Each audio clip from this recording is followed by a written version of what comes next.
Hi, everybody. My name is Brooklyn Tanner, and this is my presentation on Steve Wynn affiliation with the Mirage. Pretty awesome. Let's dive right into it. So, who is Steve Wynn? That is the big question. Steve Wynn is Steve Wynn, his real name is Stephen Allen Weinberg. He was born January 27th, 1942 in New Haven, Connecticut. His father, Michael, was pretty involved in the bingo gaming industry as he did own a chain of bingo parlors in the eastern United States. His mom, Zelma, she was not involved in the industry whatsoever, and she was from Maine. She was a pretty low key. So, Wynn's father actually decided to change the family's last name in 1946 from Weinberg to Wynn because they wanted to avoid anti-Jewish discrimination. That was something going on back in the 1940s, so they just wanted to avoid any problems with that. Wynn was raised in New York, and he graduated from a all-boys private school in Syracuse, New York in 1959. And this is a picture of Steve Wynn. He looks pretty young here, so awesome. How did Steve Wynn start his career? So, after graduating from that all boys private school in New York, Wynn attended the University of Pennsylvania. However, his father died in 1963, and Wynn actually had to leave school to take over the family bingo operation in Maryland, which also left him $350,000 in debt from his father's debt, and he had to continue to run the string of bingo parlors. So the Golden Nugget. In 1967, Wynn moved to Las Vegas where he renovated and expanded the Golden Nugget. A pretty cool fact about the Golden Nugget, at the pool, they have a underground water slide where you go down the water slide, you're in a tube and you can see sharks and fish and a whole bunch of other cool stuff. Mermaids. It's awesome. He became acquaintances with a guy named Thomas, who was known as one of the most influential bankers in Las Vegas. And he was a president of the Bank of Las Vegas, which was the only bank at the time that would extend loans to Las Vegas casinos. So that helped Win a lot with several land deals. And this is a picture of the Golden Nugget a long time ago, pretty vintage.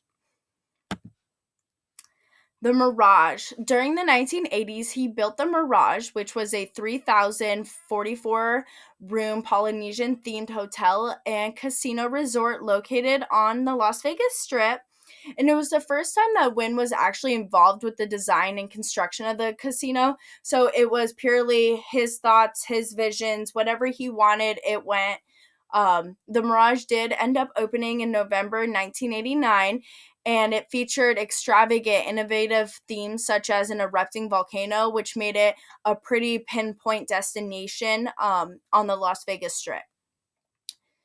The Mirage was designed by Joel Bergman, and he's known for his iconic work on the Las Vegas Strip.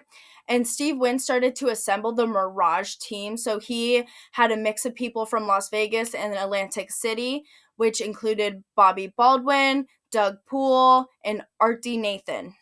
And they pretty much helped bring the Mirage from ground up. So I want to share with you guys this video. It's a really cool video. It was taken 16 years ago, and it's Steve Wynn explaining why he wanted to open up the Mirage and why he chose the visions that he did. So we're gonna go ahead and play that. I know I only have 2 minutes. I swear I won't go over. Las Vegas wasn't the place where you really got lit up on vacation. And so I thought, boy, why not bring the ideas that I'm seeing and the feelings and the dynamics of other places to bear? And one night I was watching Johnny Carson, and Neil Simon was on, and I think Doc Simon was plugging California Suite or something like that. And Johnny says to Doc Simon, well, how do you do it? How do you make the comedy? And Neil Simon, a very professorial guy, as you know, I'm sure he's a friend of yours, looked like Mr. Rogers. He says, well, Johnny, I look for conflict. That's where the humor comes from. And the next day, I just bought the property from Muse. I went out to the Sands Hotel and I parked my little Mercedes, and I got out of the car and I sat on the front hood of the car because they let me park by the curb. And I was looking at the land that I had bought, and I said, conflict. I was thinking of Neil Simon. And then an idea came into my mind, an image of Josh Logan, the director, doing South Pacific, and I heard Juanita Hall's voice singing Bali High is calling, and too many orange filters. And I said to myself, well, suppose that what you see with your eyes is not what your brain tells you should be there. We're in the harsh southern Nevada desert. Suppose you saw Polynesia, South Pacific. Wouldn't that make people say, could the inside of this place be as cool as the outside? And that would provoke them to go in, and that's how the volcano and the mirage notion came. I remember looking back on it that first I had an idea of conflict to provoke people and to engage their curiosity. And ever since then, every time that I've been faced with one of these projects, I say to myself quietly before anything else, first, let's try and get our arms around an idea, and then. So I think that was a pretty cool video. I liked his how he shared his thoughts and why he chose the visions that he did, and him talking about when he bought the land. Pretty awesome. So here are some unique attractions of the Mirage. So Siegfried and Roy's Secret Garden. Fun fact, my mom actually used to clean Siegfried and Roy's pool back in the day. So that's awesome. There's also a dolphin habitat where visitors can witness majestic dolphins and exotic animals up close, which seems really cool because that's basically a zoo at a casino hotel. Pretty awesome. Um, and the Mirage also has a secret underwater viewing area where the guests can watch the dolphins play in their natural habitat. So that is the dolphins right here.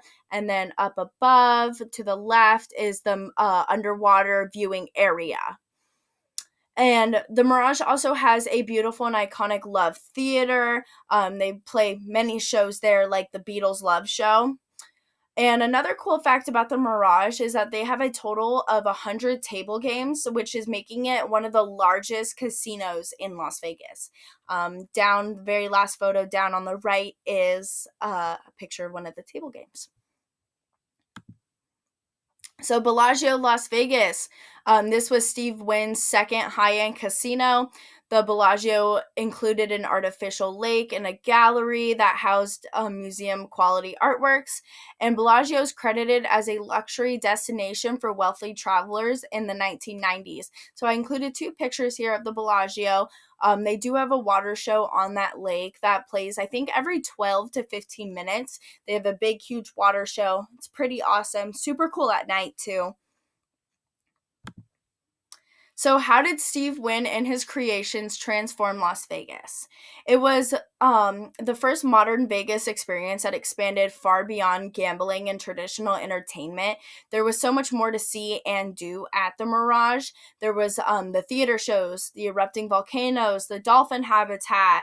So the Mirage did change the way casino resorts are developed, funded, and executed. So laying out the blueprint for mega resorts in the Strip, boom, it followed. So basically, the Mirage set the bar, set the standard, and pretty much transformed Las Vegas. So the closing of the Mirage, MGM Grand bought the Mirage for $4.4 billion, and leading up to that, MGM Grand obtained $2 billion in debt. So fast forward a little bit more, Hard Rock ends up buying the Mirage for $1.1 billion in cash.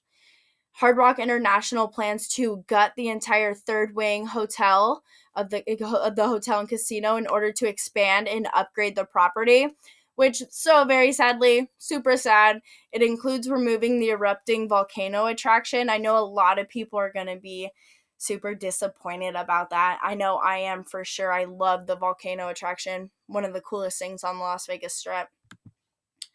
And these are my references. I have a bunch of references there for you guys. And that is the end of my presentation. Thank you guys so much for sitting here and listening to my presentation on Steve Wynn. I hope you guys enjoyed it and have a good rest of your guys' night. Thank you. Bye.